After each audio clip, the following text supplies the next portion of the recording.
John had been working hard all day and was looking forward to a quiet evening in front of the TV. The constant rain and thunder outside only added to the dreariness of the night. But just as he was getting comfortable on the couch, the sound of the doorbell jolted him awake. He was taken aback, as he was the only one left at home. The rest of his family had gone on a much-needed vacation, but he had stayed behind due to a recent illness. The last thing he expected was to have an unexpected visitor on such a dark and stormy night. Rising from the couch, he made his way to the window and peered out into the darkness, his gaze settling on the figure of a stranger that was standing out in the rain.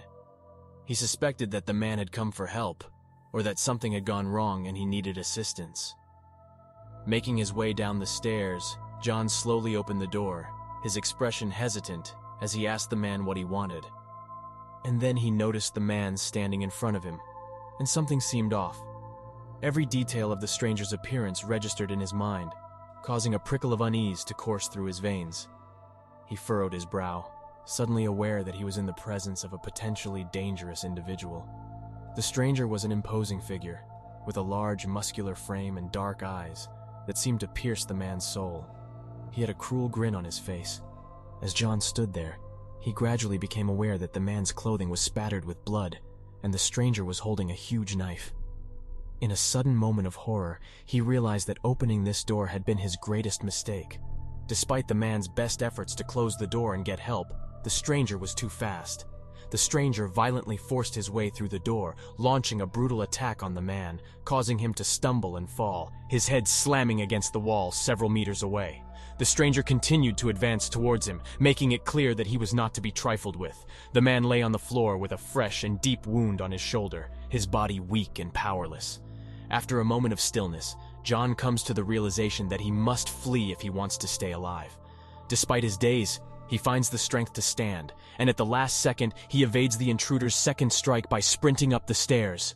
John sprinted to the bedroom, slamming the door shut and engaging the lock.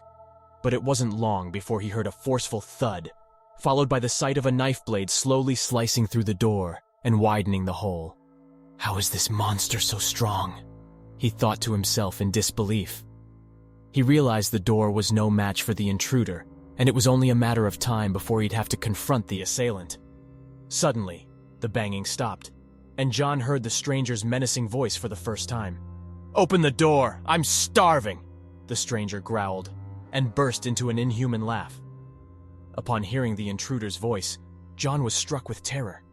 It dawned on him that the attacker's intentions were not just to harm him, but to feast on him as well. He feels trapped and helpless, with no one to turn to for help. He tries to come up with a plan to defend himself, but he's unsure if he will be able to withstand the intruder's strength.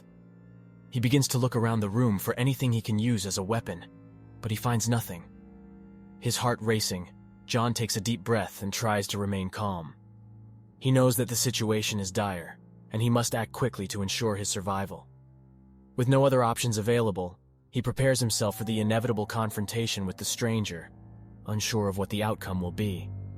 Despite his desperate attempts to defend himself, John's punches proved to be ineffective against the relentless attacker. As the intruder closed in, John could see the glint of a knife in his hand, and with a brutal force, the attacker repeatedly plunged the blade into John's chest and stomach.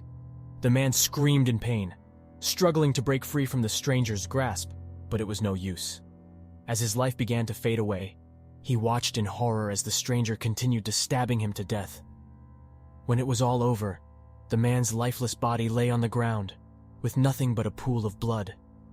After the attack, the psychopath grinned and started to dismember his victim for easier transport. He then left the house with the remains in a black plastic bag and vanished into the night.